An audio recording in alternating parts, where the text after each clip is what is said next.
Welcome to Career Tools. Today's topic, create a development plan for yourself. Here we go.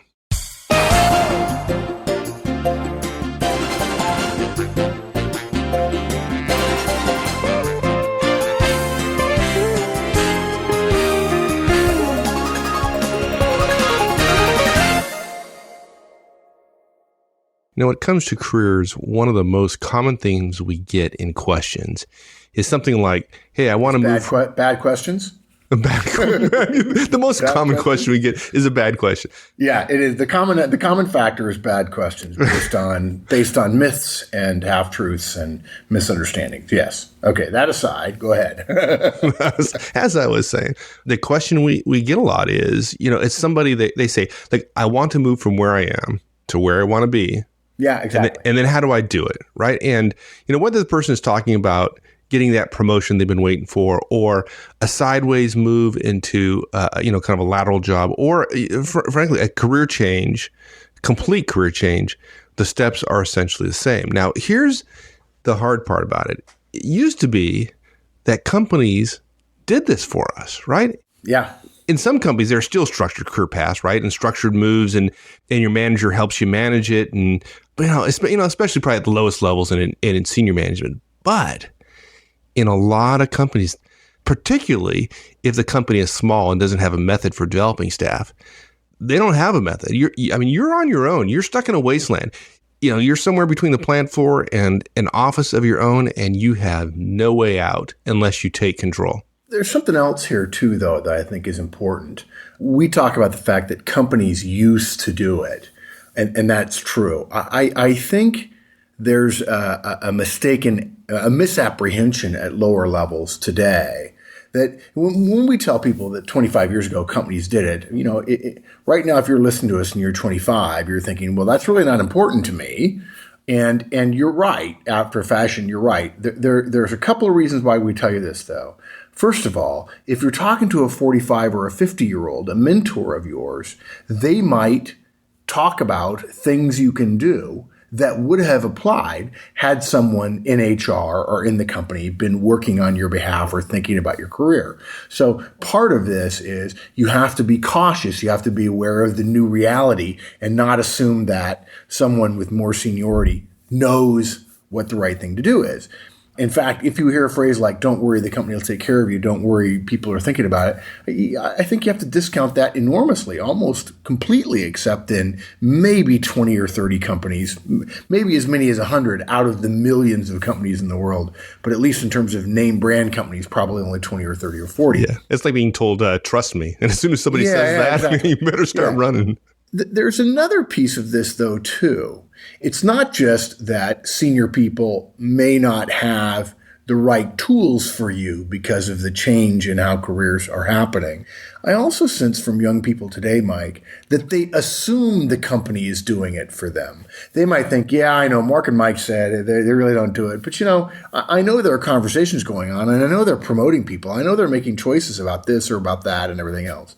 Folks, there are some decisions being made about who's going to get promoted next, the ready now and ready next mentality that I think we've talked about before. But it is not as robust as you think it is. In fact, often there really is no thinking at all. There are not senior people very often sitting around going, okay, who are my directs and who are their number twos now, and who are their directs and who are their number twos now. Now, look, CEOs of $100 billion companies, they spend, the smart ones spend 20+% of their time on people, and they know the top 200 or maybe even up to 500 managers and executives in the company and who's ready now and who's ready next and so on. If you read a story like that, you might think, oh, my company's doing that. That's okay. Not true. They're doing it for the executives who are paid a great deal more and have a great deal more impact on the organization than, no offense to you, than you do. And so it's important you recognize that at mid to lower levels, there's probably no one thinking about it systematically. And the advice you're going to get is really probably not all that good.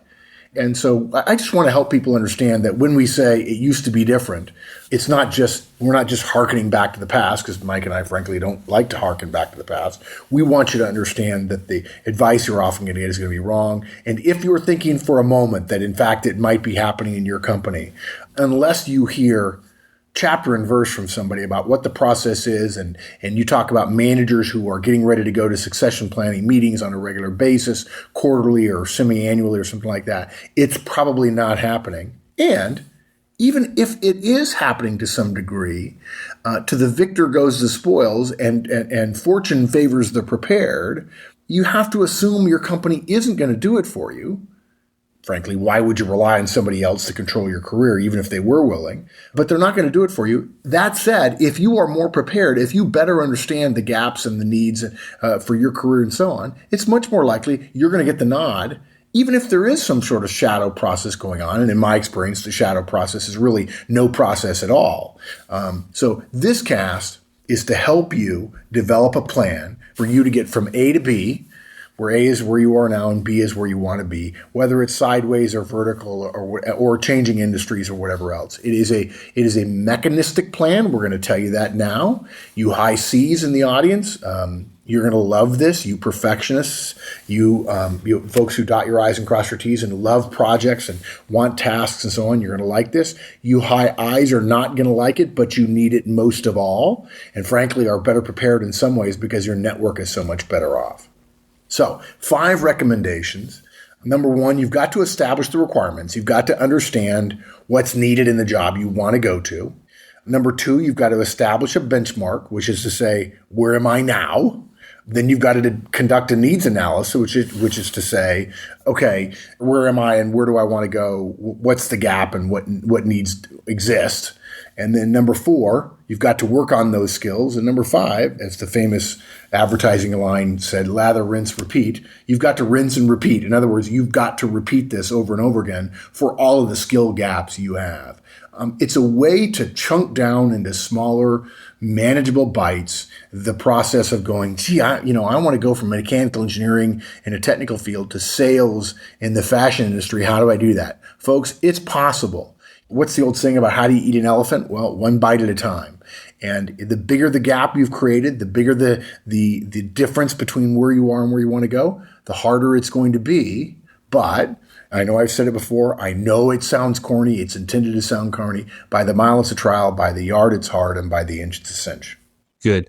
So the first step, of course, is you got to find out what skills, traits, and abilities are needed in the job you want, right? You have to establish the requirements of the job you're seeking. Now, you can work in whatever time scale you want to, folks, whether it's a promotion from a team lead to a team manager, say in the next 6 months or so, or it's a 10-year plan to become the CEO. But the step of establishing the requirements has always got to be first. And a lot of business books, when they describe this, they talk about it as if it's a map, right? The analogy is a map. Yeah, come up with your career map, right? Come up with your path, and the path is the winding road between 2 points on a map. Exactly. Yeah. Yeah, and that's the point here, is that you need to know what those 2 points are. The map is useless unless you know where you are, right? And where you want to get. Where you want to get to, yeah. Yeah, and it's that gap that you're working on. So working out the requirements of the job you want is establishing where you want to get to. Yeah, it's fixing in GPS as clearly as you can, not to GPS precision, but okay, where is it I want to go? Do I want to go northeast, west, or south? And I want to tell you something. For those of you who didn't like the word mechanistic, I'm going to make it even harder for you. It's going to take some work. This is not a wing and a prayer. You high I's, this isn't calling one of your friends and having them get you a job. This is straightforward, disciplined application of analysis, planning your work, and working your plan. Folks, if you like the phrase plan your work and work your plan, you're going to love this process. And folks, even if you don't like that phrase, when you hear this process, you're going to say, oh, that makes sense to me. And I just need to make it edible. I need to make it into small parts. I need to take the entire project and break it down into tasks they're manageable. And for some of you who are fans of our coaching process, if you're thinking, gee, this might sound like coaching a little bit, you're absolutely right, it is. Okay, so help me a little bit here. So you got to establish what the requirements are for the job you want. But if you're not in the job, right, and you haven't interviewed for it, you may not know. So that's the first stumbling block for folks. So how do you do it? How do you do that? So look, you got to gather some information, right? So here are some recommended things you're going to need to capture a sense of where you want to go. You want a job description for the role you want in your organization, assuming there's one in your organization. You want a job description for similar roles in other organizations. It doesn't have to be exact, but it has to be similar, okay? You need notes, your own notes, on the backgrounds and strengths of the people in that role in your organization and others, okay? And you need to look at your previous reviews. You need to be ready to do a self-analysis and look at your own feedback that you've gotten regarding your strengths and weaknesses as well, okay? Now let's talk about those a little bit more detail, right? You can usually get a hold of a job description for any role in your organization, even if it's not currently being advertised from HR, okay? If the company's small and they don't have an HR department, make your own notes on what you think the job description would be if there were one. Okay.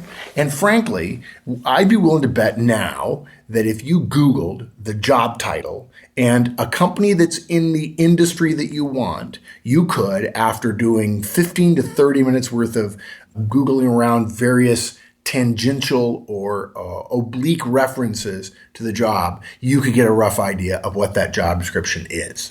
It's not going to be perfect, but what we're trying to avoid is just saying, well, I want to do this job, but I don't know how to get there.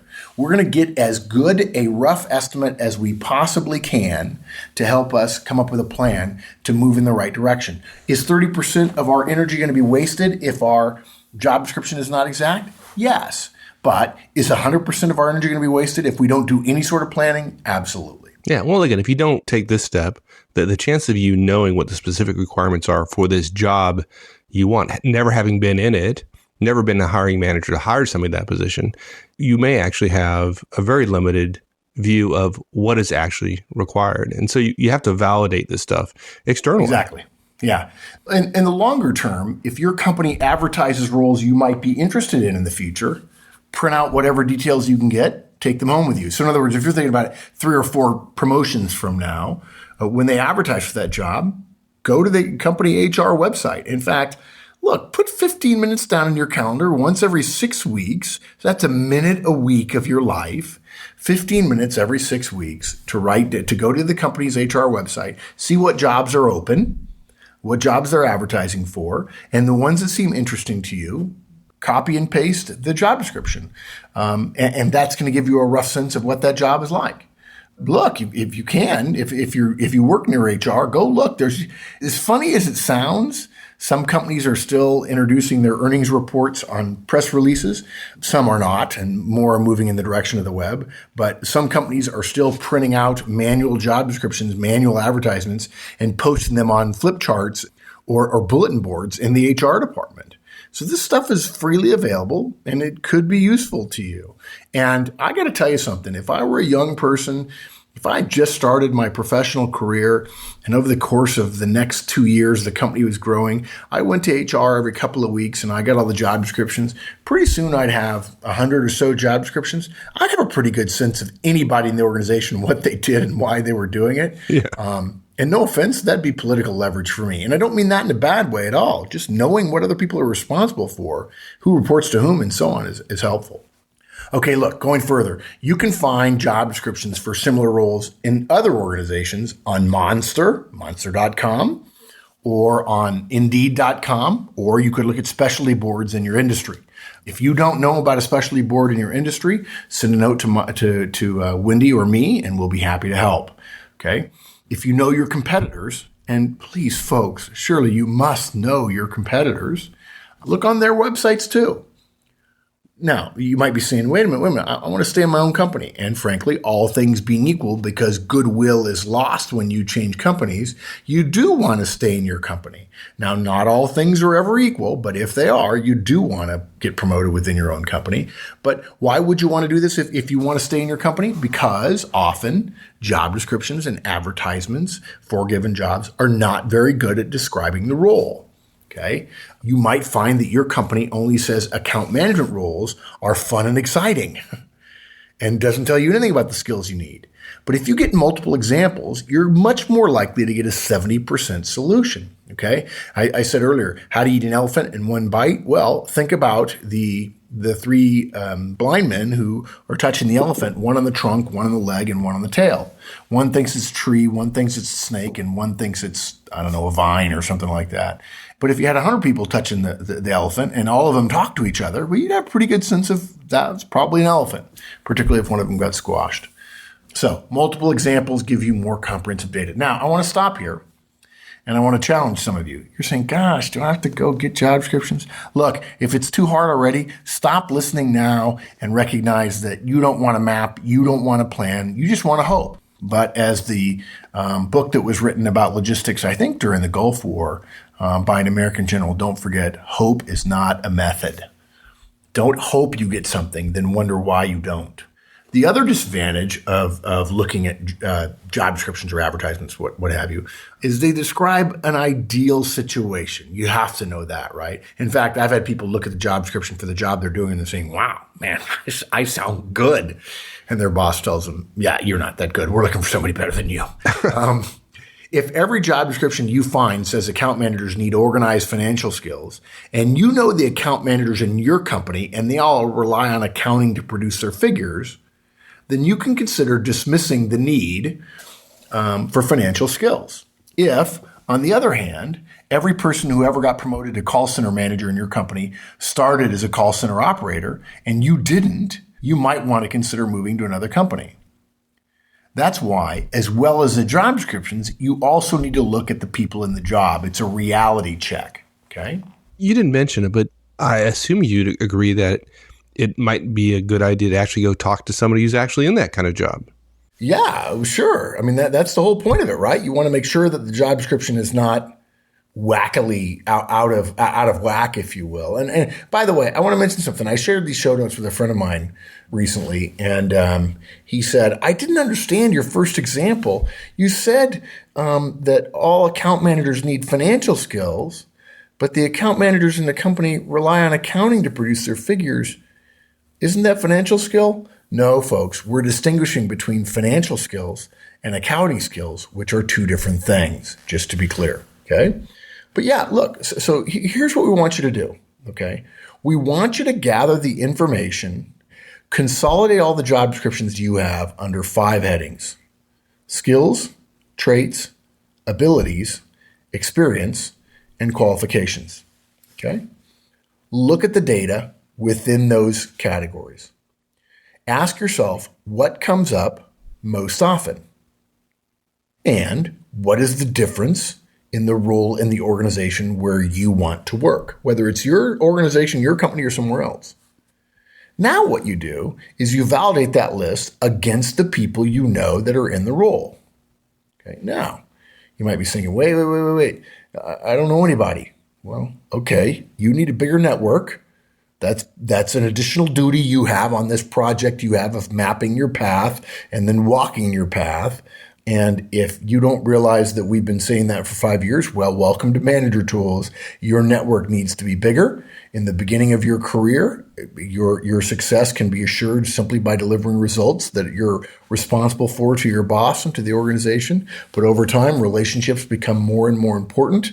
Your need or the requirement for you to produce more for the company doesn't come from you getting more results from your individual abilities, although certainly that does happen.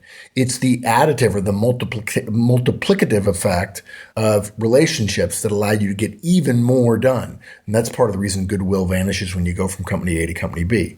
We're not suggesting you can't have a great career by moving around in different companies. You can, but it's far easier to do it in one company, all things being equal, which again, they never are. So you want to validate that list against the people you know who are in the role, right? And you're going to ask yourself, okay, do they in fact have it or don't they? Okay. Now what we're going to do is you want to cut that list down to the most often 5 requirements per heading.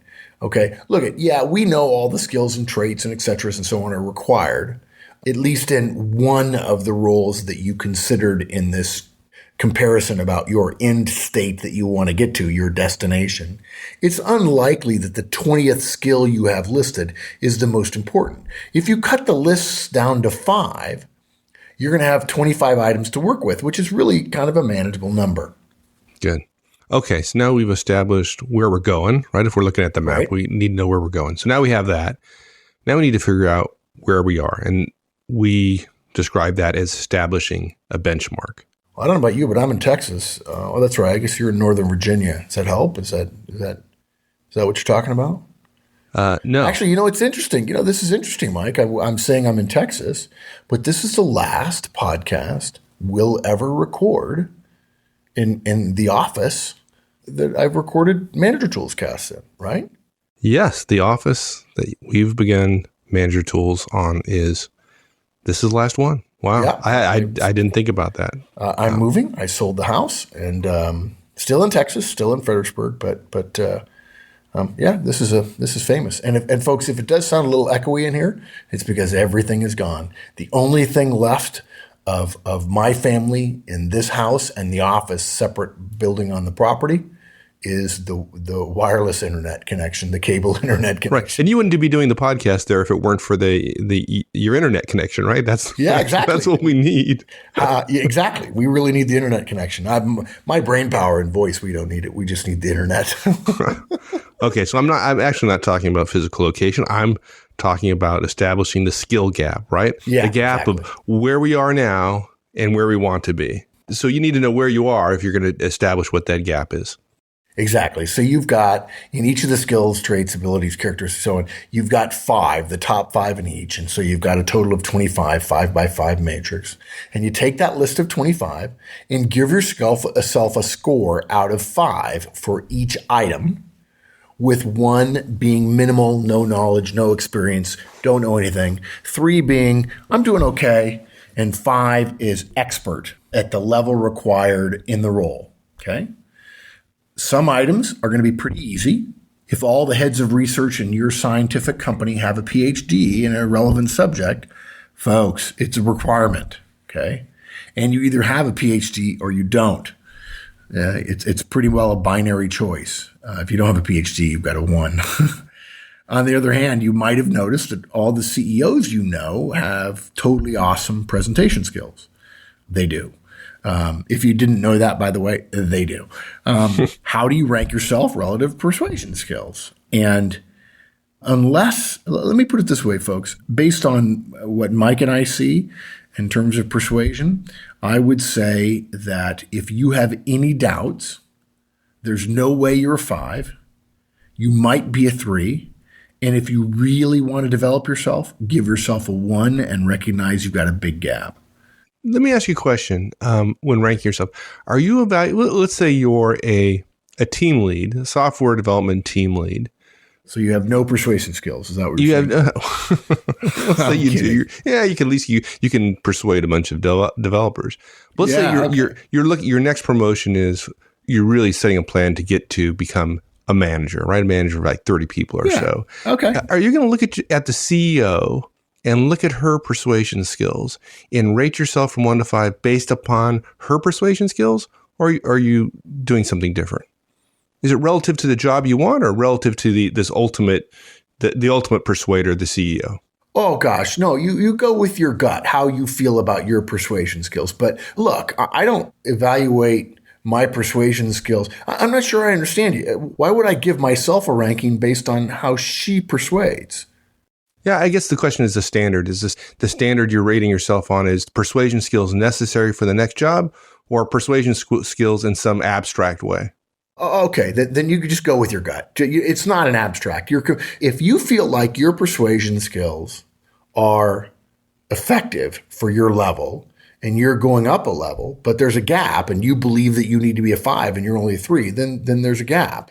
You don't need to compare yourself now in that role. If you're a 3 today in persuasion skills and you want to get promoted to a job where you think 5 is something that's important, then you can't give yourself a 5 now. Now, if you think you're a 5 in this role, is that what you're saying? Yeah, exactly. I see what you're saying. If I think I'm a 5 in persuasion skills and I have to be a 5 at the higher level, but the question is, am I really a 5 at the higher level? I'm a 5 relative to other team leads in IT, but compared to managers, senior managers, directors, I know I'm not a 5.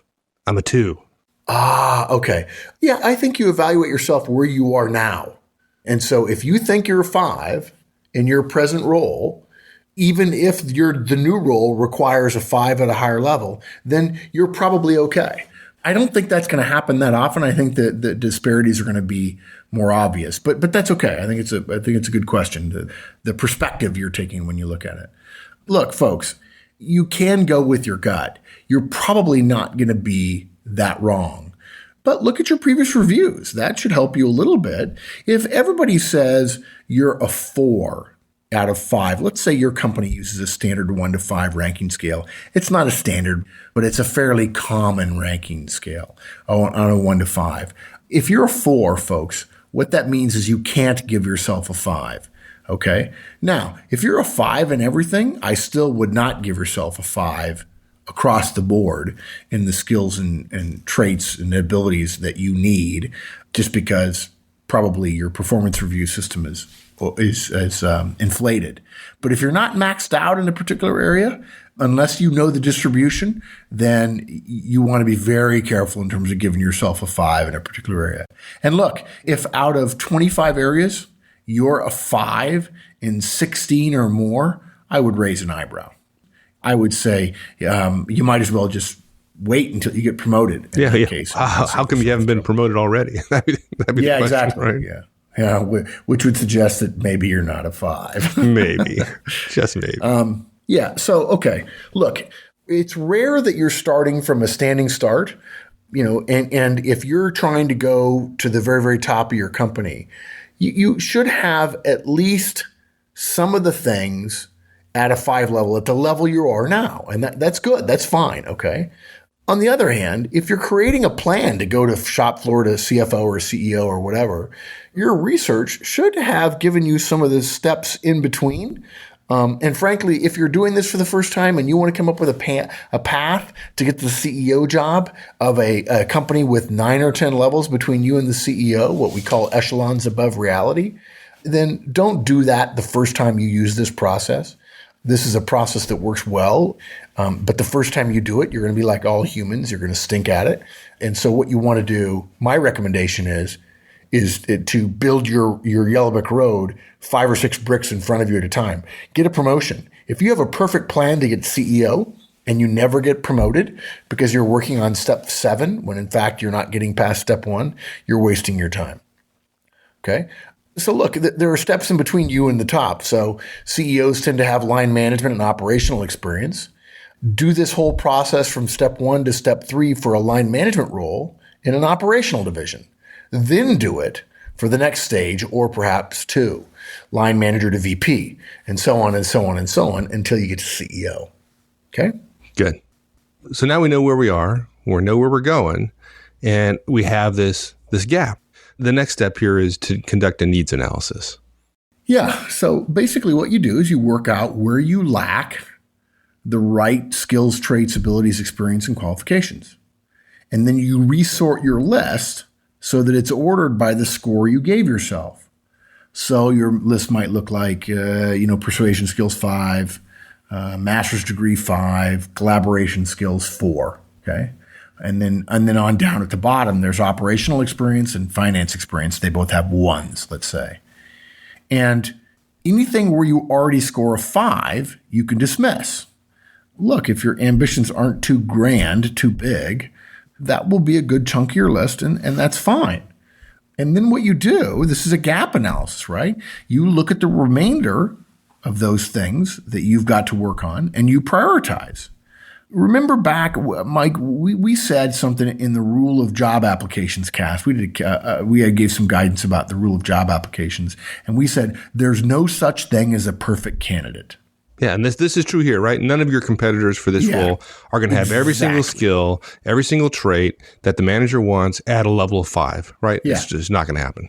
So we don't need to complete the whole list. We want to get to a 4 or 5 skill on about 20 items on the list. Okay. If you've already dismissed the 5s on your list and you've got 15 of those 25 left, you're doing pretty good. Because you think about it, if we only need 5s in 10 items, then you're halfway there, right? Prioritize the remaining 15 by importance to the role, based on what you understand, on the ease of obtaining them and the ease of learning them. Okay, this is important. If one of your 15 requirements is to get an MBA and the other 14 are all skills you can learn on the job or with some coaching and reading and practice and so on, you put the MBA last, okay? And frankly, this is the biggest reason why MBAs don't boost people's careers in ways that are commensurate with their cost often. The person needs 14 other skills they don't have, they don't learn in their MBA. And so the investment can't be used because they can't get the job they want. An MBA is not, if you have an MBA, we dismiss these as the skills. You've got to have all of it. And frankly, the number of times I've spoken in MBA schools, one of the things I see is we're making smart people even smarter about business theory and process and systems and operationalizations and technology and technical stuff. And they don't have the people skills, and all the MBA programs in the world won't give you the kind of people skills you need. Now, if one of the items were advanced Microsoft Excel skills, and no matter how hard you try, you can't understand more than basic addition on a spreadsheet, and it's not the number one skill required, you put it last. Now, what that means is we want to work on our strengths, not on our weaknesses. It's not exactly strengths. We're going to work on our relative strengths from those things. Since we've already taken our strengths off of the list, we're going to work on the group that's left. There are relative strengths and relative weaknesses. We're not saying you're strong or weak in any of this stuff. We're just saying you work on that stuff which you're closer to getting to where you need to be. Don't try to bring the floor up, because you may reduce the chances that you'll get ruled out in an interview, but you won't get the job because you won't have enough strengths. Good. Now, look, I'm a smart guy. I figured this out. We know where we are. We know where we want to get. Right. We know the gap. We've done the needs analysis. Yeah. So I guess now we go work on those skills. How's that? All 10 of them, all at one time. Gosh, it's just amazing. Just brilliant, beyond brilliant. Well, look, here's the key though. Here's the mistake that everybody makes. They come up with 10 separate mini paths for all 10 of the skills they need to work on. And they've got these 10 paths all intertwined, and they have a picture in their mind of a rope that each individual strand of the rope makes the rope stronger and so on. Hogwash, total crap. You're not going to do that, folks. That sounds great in theory, but not in practice. Choose one or two things you're going to work on and work on those first. Okay? Now, this step where you work on the skills is basically a self-directed version of our coaching model as part of the Manager Tools Trinity, right? We encourage you to go listen to the coaching model, the revised cast. But just so you know, roughly, to construct a plan, what you do is you set a goal, you brainstorm some resources, you create a plan, and then you act out that plan, okay? So setting a goal, you describe a behavior you want, a result you want to achieve by a given date. For instance, attain C&E, Certified Network Engineer status, by 1 December. Run the staff meeting by 30 October, for instance. Or, for instance, close 75% of sales by 31 July. Each goal has a measurable behavior, and it has a deadline, okay? And sometimes the behaviors are results, for instance, C&E status, which is a proxy for the behaviors that are required in order to get the status. The second step is you sit down and you make a list you brainstorm resources. You make a list of all the possible resources which could help you. And the key here is all the possible resources. Don't censor yourself. Okay, if you listen to the brainstorming podcast, I know now we've referred you to 2 podcasts. If you're not willing to listen to 2 other podcasts, other than the fact that you don't like us, that's a different story. But if you're not willing to put 30 minutes twice into this process to get you from A to B, then you're probably not willing to work hard enough to get there. Unless you have a friend in a high place that's going to magically tap you, like all you high eyes think that's what's going to happen. So listen to the brainstorming cast, and it tells you don't censor yourself. Throw out anything you want. If you want to say peanut butter, write down peanut butter just to get your creative juices flowing. Don't worry about whether you can afford the solution or not. It doesn't matter. Just get the biggest, fattest, longest possible list of resources you can. Okay, I often say at conferences, what we want is a big fat pile of ideas. The technical term for good brainstorming is a big fat pile.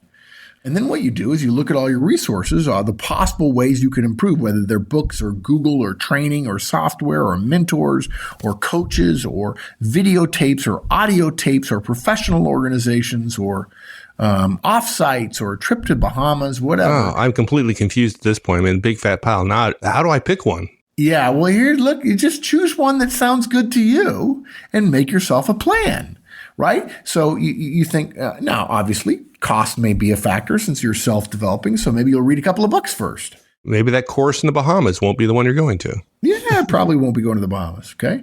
Choose one of the resources that you've got in the list that appeals to you, that you think might be helpful to inch you forward, okay? And make yourself a plan. I'm going to do this by this date. I'm going to do this by this date. A plan is just a list of tasks you're going to engage in with a deadline around them. So it could be find out where the local learning center is for C&E status by 15 October. Register for the next available C&E course by 18 October. Buy the required books for the course by 20 October. Okay? Don't tell yourself, oh yeah, I need to start a C&E course. Great. That's a good start, but it's a wish. It's not an actual plan. What you've got to do is what are the steps you've got to come up with? Often at conferences, I come up with 5 or 6 or 7 steps just for buying a book, simply because the more steps that are smaller you have, the easier they are to do, the less likely you are to put them off. And every time you do one, you're more motivated to continue in the process. Okay. Now, look, I often describe coaching, the process of developing someone, as building a yellow brick road. And if, in fact, the yellow bricks were gold, if you had a choice, would you buy all the gold and put it all down and build a road from here to there? Or if you could, would you just buy 100 bricks, lay about 20 of them in front of you or 30 of them in front of you, and then walk forward and then put the next bit in front of you and then pick up the ones you have? And you only have to build a little bit of road at the time and then use then take the bricks that you've just walked over and put them in front of you. I think that's great. I love that idea, because what it comes to my mind immediately is that I'll get to the goal and the road won't be behind me, and therefore I'll be the only one at the top. So great approach. Nice. Yeah. You know you're at the top when you're standing on other people, right? Yeah. Yeah. So don't go too far into the future. Don't build something 85 weeks out or even 10 weeks out. You know what? Everybody's got a plan. And when people go into box in a boxing match, everybody's got a plan until they get hit. So don't build a 14-week plan and then be really frustrated that all of a sudden your boss has a bunch of work for you to do and your development plan is scrapped. Don't do that to yourself. And the last step is, look, act on the plan every single week and report to yourself on how you're doing. If you don't report your activity and you privately say, well, something happened and so it's okay, right? But report to yourself. Write yourself an email saying, here are the things I did this week here are the stuff that I didn't do. If you have a buddy who's willing to help you get where you want to go, have your buddy be your unofficial project manager, and the project is your own self-development. And report in every week and hold yourself accountable to the same standard that you would hold others to if you had people working for you. Yeah, and you work hard enough at it, right? At some point, you're going to give yourself a 4 or 5 in the skill that you're working on, the skill that you chose. And then you just rinse and repeat, right? Just pick the next skill, start working down the list and do it over. And over time, you're going to be skilling yourself towards the role that you want. You'll get noticed for being better at the things that you are working on, the things that make you promotable. Yeah, I think that's important. The things that you'll get noticed, right? I mean, some people are saying, well, what if I'm wrong? Well, you probably will be wrong about 30% of the time. 70% of energy will be valuable. It'll be 70% of energy that other people don't spend. And what's most important is not that you're getting exactly what you want, but that you're moving in the right direction and people are going to notice that you're self-developing. And when you apply for the role, all that work you've done will be easy to demonstrate in an interview. People will know, and you're going to be a stronger candidate. Yeah, I love the idea that you're going to go apply for the job and you're going to have demonstrable skills. You're going to be able to show that you've actually done this stuff, right? Yep. And look, not only is this process good for you as an individual contributor, if you want to become a manager, it teaches you how to develop people. And that's one of the core skills of manager, right? If you had that on your list, developing people, and you've gone through this whole process, give yourself a 5 or maybe a 4 out of 5 for developing other people. Well done. And that's it. Look, establish the requirements, figure out where you're going on what's the end point of your journey on this map, then establish a benchmark about where you are, do the needs analysis, compare where you are to where you want to go, figure out which ones you're going to work on, and then work on those skills, and then rinse and repeat and work on a different skill. Always be working on 1 or 2 skills at a time. Don't work on too many at the same time. And if it sounds mechanistic, it's designed to be that way, so you'll have a lot of opportunities to adjust. It won't just be a vague sense of I'm heading in the right direction, but there'll be step-by-step processes along the way, and some of it will be vague. Keep moving forward, and you'll find out you'll end up in a better place. Yeah. Mechanistic, boring, unsexy, and works like a charm. It works like a charm, yeah. All right, my friend. Thanks, partner. We'll see you. Bye. Thanks for joining us, everyone. We'll see y'all back here again next week. In the meantime, have a great one. So long.